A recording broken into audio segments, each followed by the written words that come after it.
É, então, deixa eu. Eu tô trocando aqui.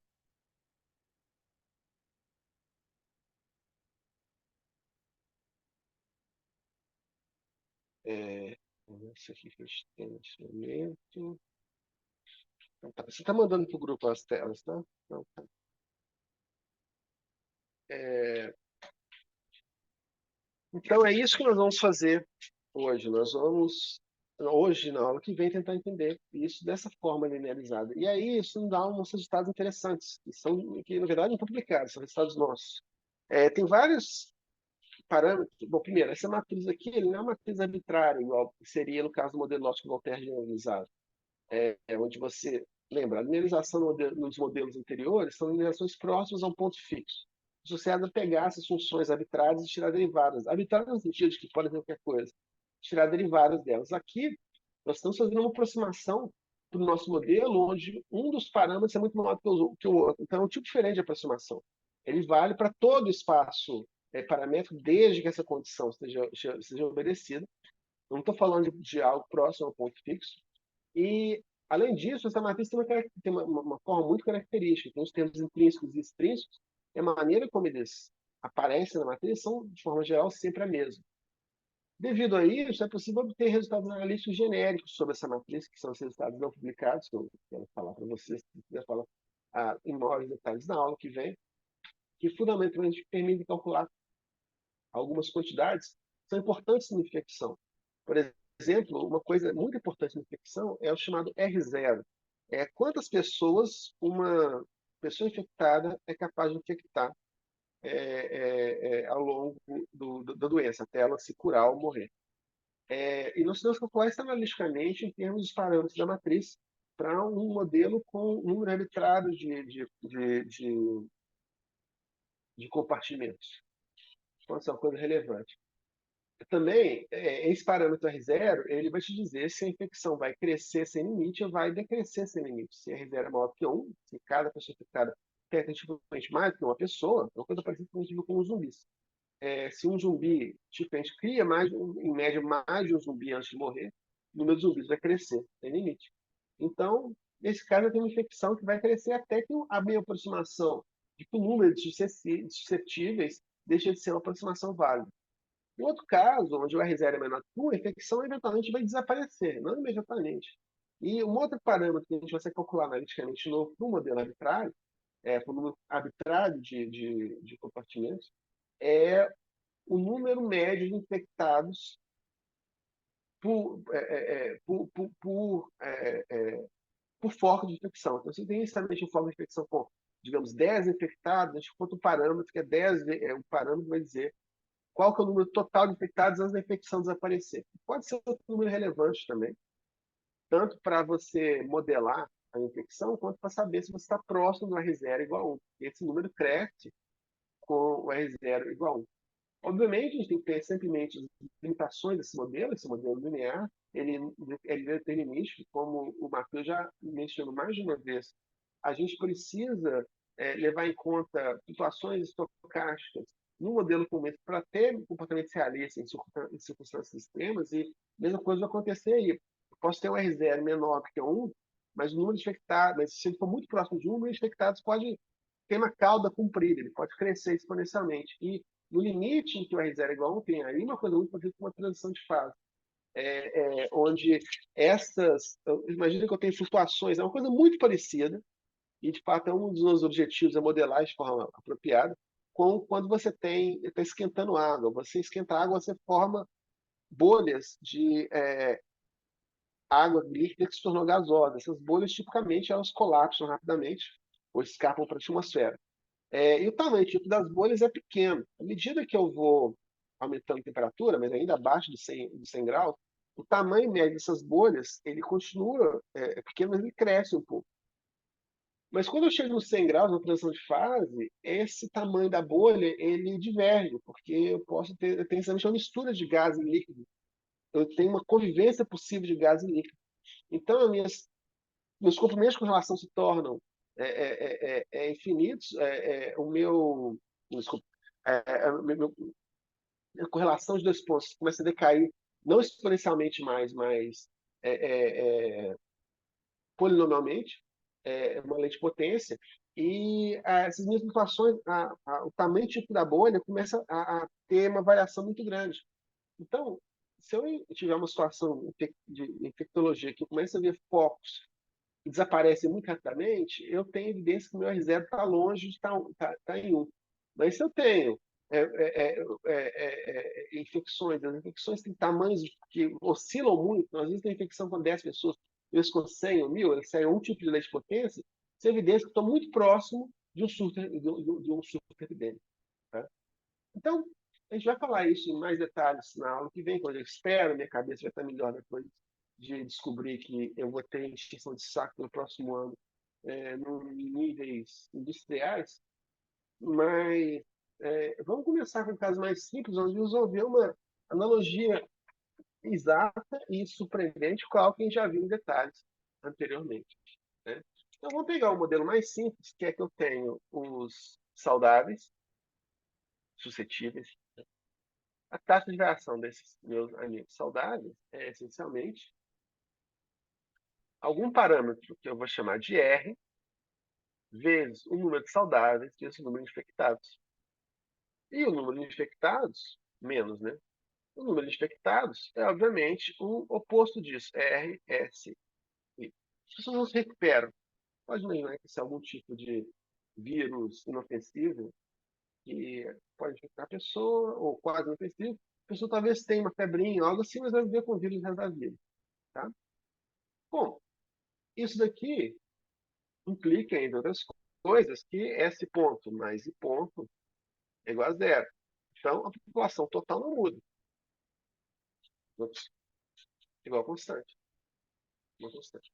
Né? Mas, além disso, eu posso, vamos definir essa constante como 1, que é uma questão simplesmente de encontrar um fator de escala apropriado. Tá? Então, 100% da população. Ora, vamos inverter isso aqui, eu tenho que I é igual a 1 menos S. E escrevendo isso ali, eu vou ter que S ponto é igual a esse mesmo.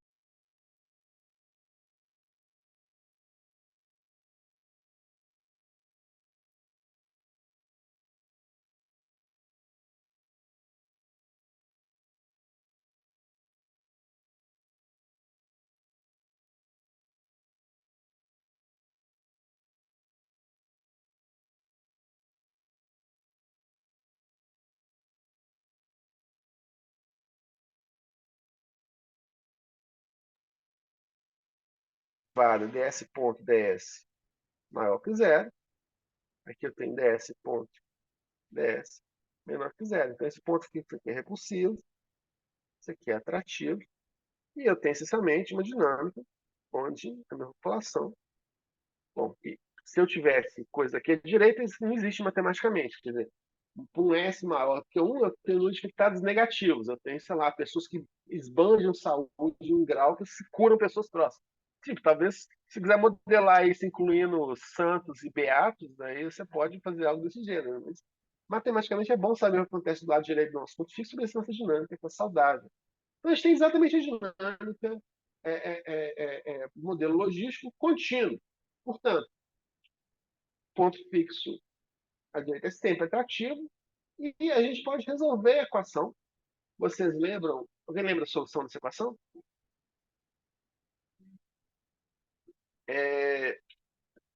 Eu vou pegar S de T. Né? Não, desculpa, I de... Bom, eu posso colocar S de T ou I de T. Eu vou colocar o I de T com preto e fazer o seguinte, tá? É azul e vermelho. Ok?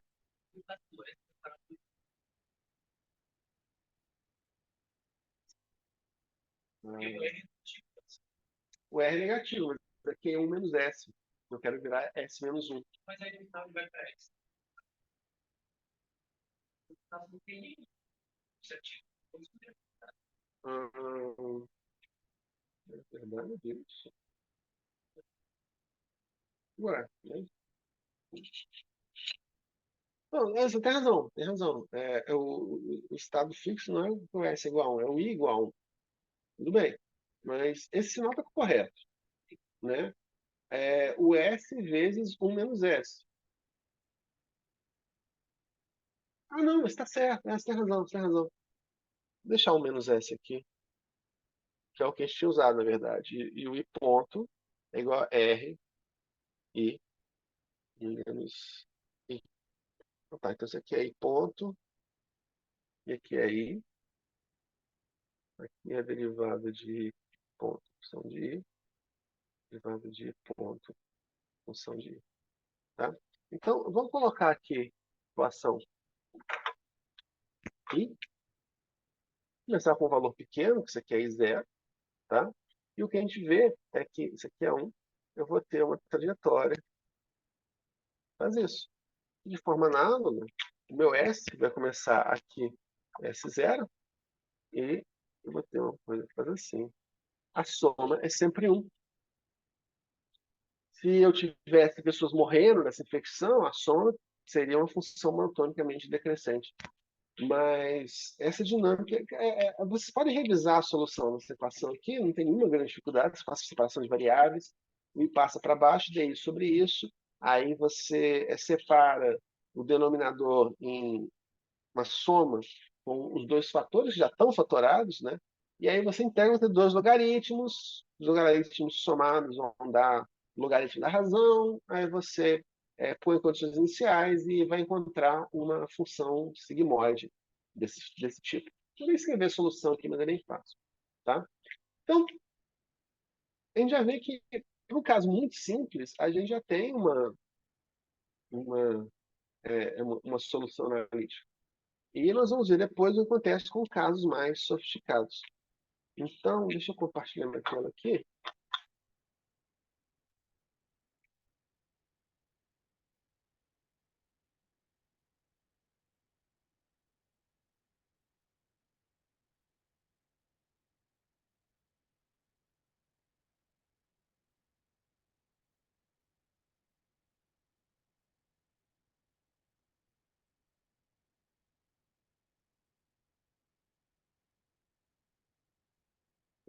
Põe aí.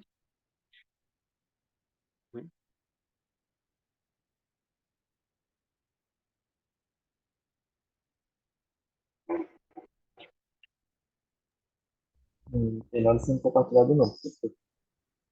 Só um segundinho, que está super lento.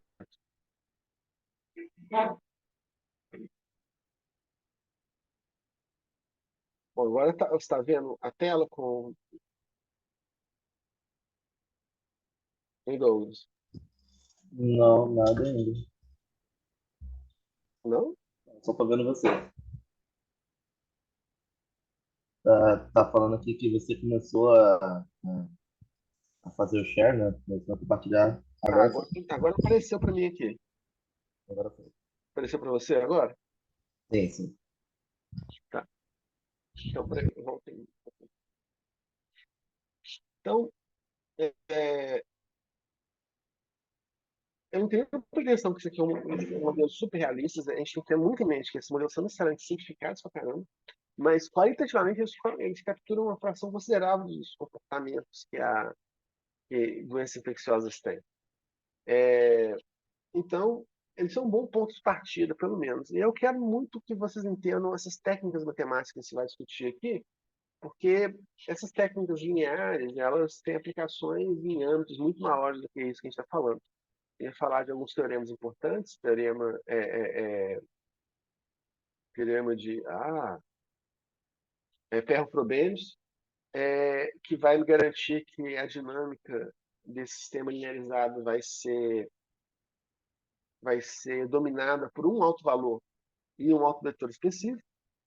E concomitante a isso, que numa época, durante uma infecção aguda, quando eu tiver um crescimento exponencial do número de infectados, esse crescimento vai se dar, se eu pensar em termos do vetor das minhas várias categorias, ao longo do vetor, que é o alto vetor principal. Tem o alto valor com o maior valor que vai dominar essa dinâmica. O que implica que eu não consigo deduzir os parâmetros da minha matriz M a partir de uma infecção que está crescendo exponencialmente, porque eu tenho acesso só a um dos autovetores.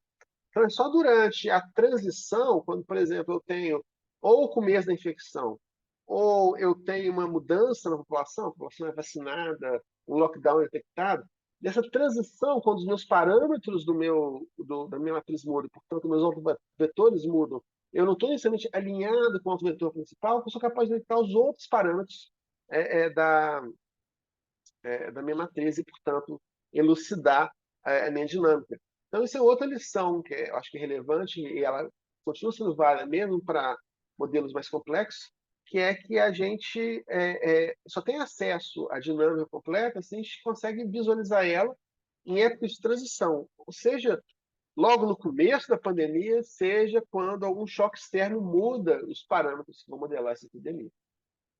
Nós vamos falar desses dois tópicos hoje, e aí, na aula que vem, eu vou tentar ser um pouco mais preciso matematicamente.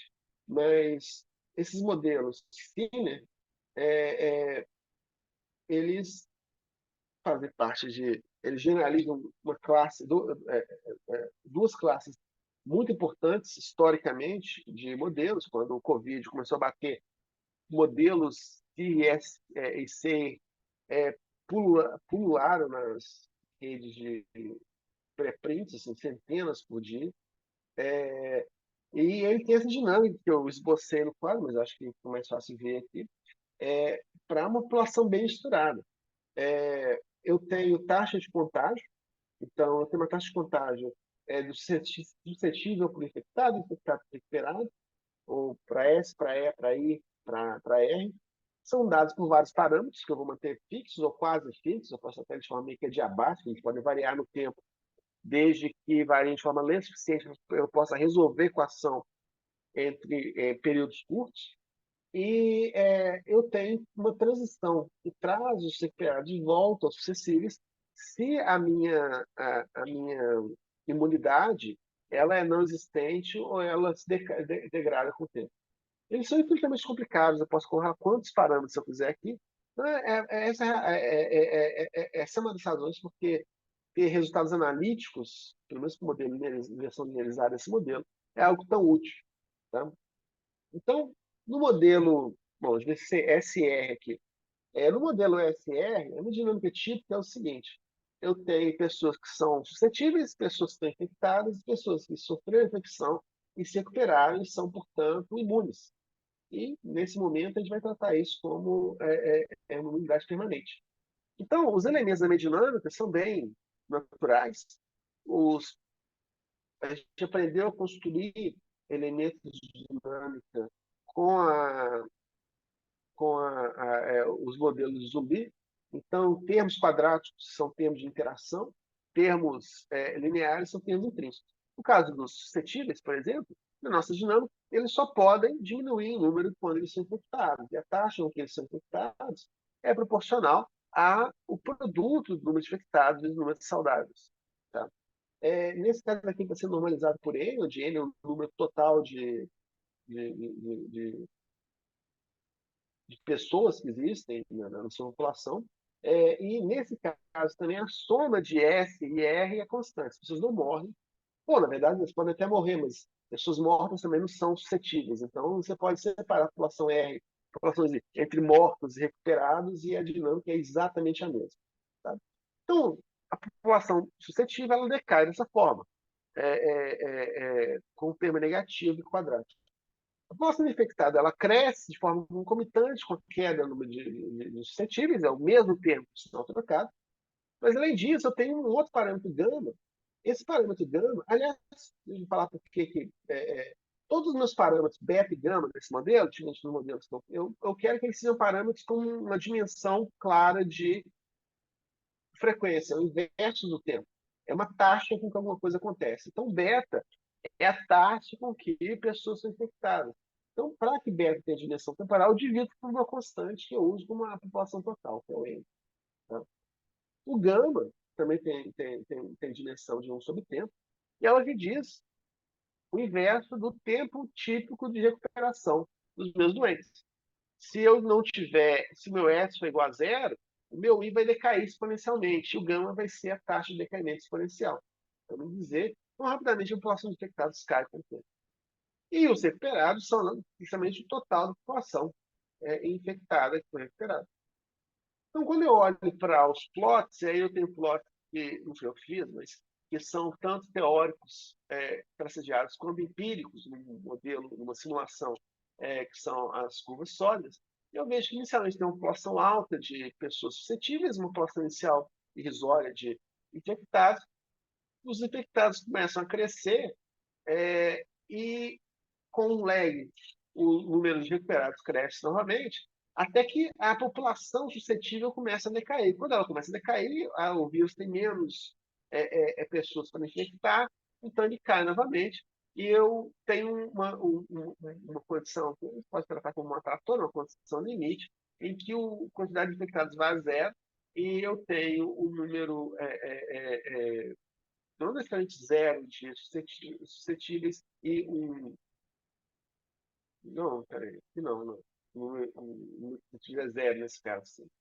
E o número final de recuperados, que é assim, toda a população tem agora imunidade a seguir.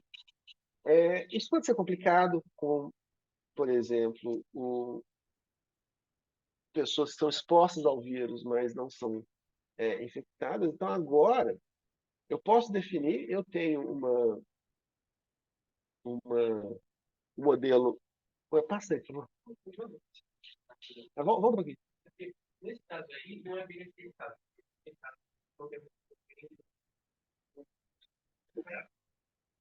Ah, mas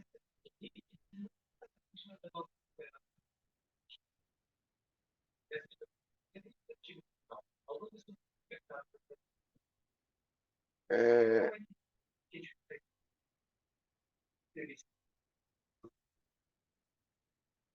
não, olha, se você olhar para os pontos fixos aí, eles vão, obviamente, ter um ponto fixo trivial, onde todo mundo é zero, mas eu tenho um ponto fixo onde S é igual a zero, I é igual a zero, e R é igual a N. Sim, mas então, acabar com o se o I é igual a zero, você tem a reta igual a zero. Se o I é igual a zero, tem um ponto fixo, tem razão. Eu não tenho. Tá, você tem razão. Eu não tenho ponto fixo. Eu posso. Sim, você tem razão. Isso acontece, na verdade, né? Tipo, acho que é todo mundo que fica imune quando uma doença desaparece. Mas é igual no Covid, exatamente. Não, você tem razão, você tem razão. Você pode ter uma dinâmica. É incorreto chamar de trator, porque uma trator é algo que é uma dinâmica assintótica que existe para um conjunto grande de condições iniciais. Diferentes condições iniciais vão levar a diferentes resultados finais. Tá? Mas sim, você tem razão, o resultado final. E esse problema aqui, esse modelo aqui é resolvível analiticamente. É um bom exercício de resolverem uma coisa parecida com o que acontece com o modelo de zumbis. E você consegue calcular o comportamento final em função das condições iniciais. Tá? E aí você vê o que acontece.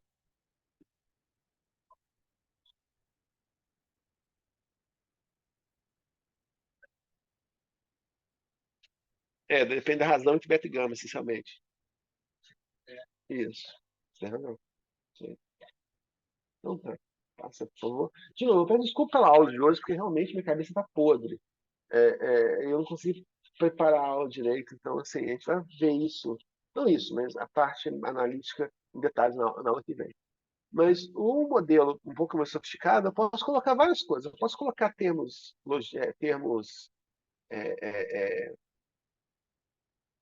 demográficos. Eu tenho que a minha população de suscetíveis pode crescer com uma taxa constante de B, então eu posso ter Isso é útil quando eu quero matar a gente. Então, eu quero colocar uma dinâmica steady state onde as pessoas podem morrer. Né?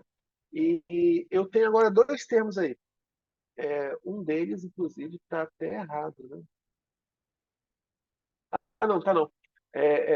Tipo, o termo menos NIS, somente pessoas que podem morrer de causas naturais. E o termo menos beta SI são as pessoas que são infectadas, se tornam expostas. Agora, essas pessoas expostas estão sujeitas a dois efeitos. Elas podem morrer de causas naturais, o termo NI ali, e elas podem se transformar em pessoas infectadas. Então, esse NI, lembra, esse é um termo linear. Esse NI é o inverso do tempo típico de incubação. Depois da incubação, a pessoa se torna infectada. Então, agora, eu tenho o mesmo termo que está acoplando I com E, com um sinal trocado nos infectados, isso aí significa que esse número está crescendo, e agora os infectados podem desaparecer de três maneiras diferentes. Eles podem morrer, uma taxa delta, eles morrer da doença, eles podem morrer de causas naturais, quer dizer, só porque você tem Covid, você não pode não ser imune a ser atropelado. Você pode morrer de causas naturais, ou você pode se recuperar com uma taxa gama.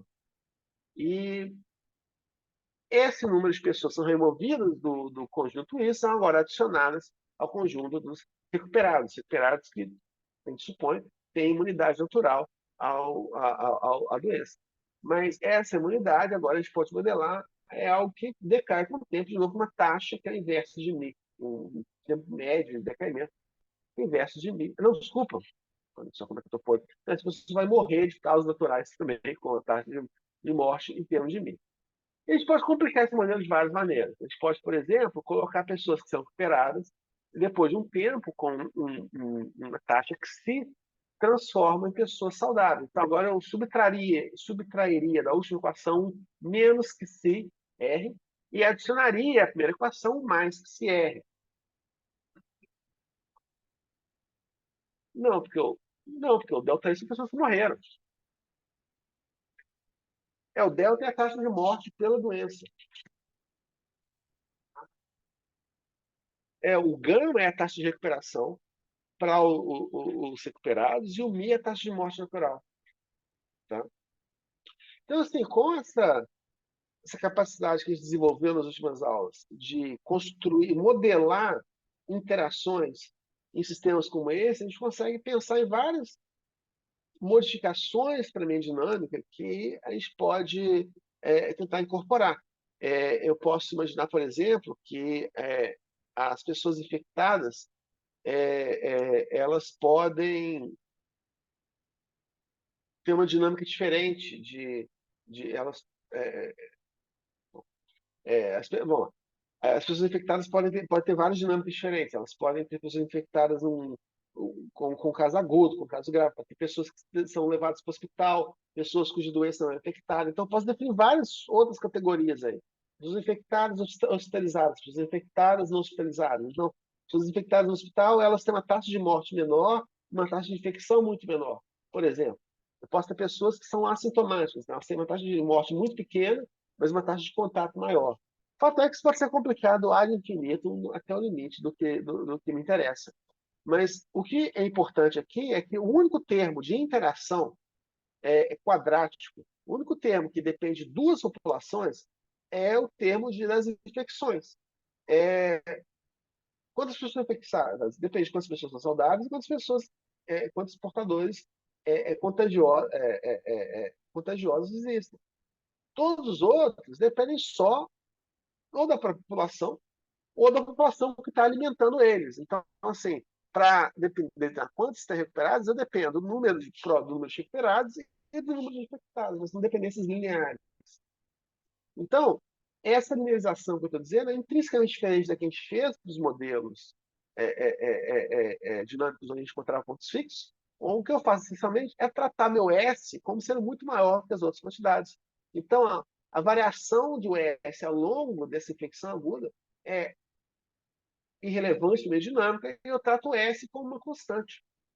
Tratando o S como constante, agora eu tenho três compartimentos dinâmicos que são todos lineares. Eu posso escrever a interação entre E e R como uma matriz atuando sobre o vetor E e R. Isso daí me dá uma dinâmica que eu posso calcular. Você pode passar aqui. Então, esse aqui é o que eu quero modelar. Tá? Eu tenho essa obra de arte aí, e eu quis fazer uma coisa parecida com um circuito neuronal, quer dizer, essas barrinhas barras horizontais são algo como sinapses, ou como se pensar um transistor. Ele significa que a população que está afetando, a conexão direta significa que eu tenho um tipo de transição entre uma população e outra.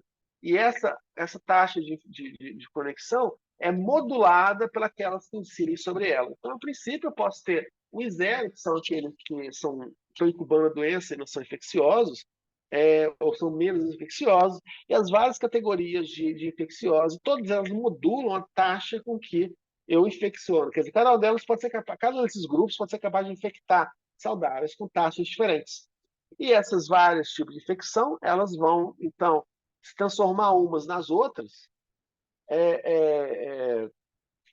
e, eventualmente, eu posso ter dois resultados eventuais. Eu posso me recuperar, ou eu posso, depois do estágio mais grave da infecção, eu posso morrer. Tá? Isso aqui é um modelo bem genérico que generaliza aquela ideia linear que a gente viu anteriormente. Isso aqui é um modelo linear. Então, é isso que a gente tem. Tá? No caso do SR, é o caso mais simples, eu tenho agora uma taxa de transição dos vários Is. Bom, isso aqui devia estar escrito MIJ atuando sobre IJ de T, tá? Não eram duas interrogações de cabeça para baixo. Mas, quando eu faço isso, eu posso abstrair tanto o S quanto o próprio R, porque o R, nesse modelo aqui, depende só do número de infectados. O número de infectados depende do R. Então, se eu descubro qual é a dinâmica, como que a função I evolui no tempo, a função R é a intenção de integrar a função I. Literalmente de integração da função I. Então, eu consigo deduzir a função R também. Então, agora o que eu preciso fazer é a matriz de I para I. Tá? E o termo típico que eu tenho são esses aqui. Isso aqui eu estou fazendo para duas populações ou para uma população. Tá? Então, vamos pensar o que significam termos diagonais e fora da diagonal. Os termos da diagonal correspondem aos termos da população interagindo consigo mesmo. São termos lineares e estão associados a coisas como é, é, taxas de infecção. Então, nos casos dos CAS, nesse caso aqui, o K0 é a taxa de infecção das pessoas saudáveis, né? Ele está tratando a população saudável como constante. Tá? Então, eu sei que se eu dobrar o número de infectados, eu vou dobrar o número de infecções, porque eu não preciso me preocupar com variações na população S. Então, o primeiro termo na diagonal superior é a taxa de infecção, ao que eu tenho que subtrair as transições de 0 para 1. São os termos ômega. Os termos ômega correspondem a transições. Então, os termos ômega eles sempre aparecem duas vezes na matriz, de modo que a soma deles é sempre zero. Quer dizer, sempre que um termo de transição é subtraído, exceto pelo último, o termo de transição é subtraído de uma população I, é levado para a população I seguinte. Então, eu tenho esse segundo termo na diagonal, o menos ômega 0,1, que aparece agora no termo fora da diagonal, para aumentar no crescimento da população do segundo compartimento. Tá? É,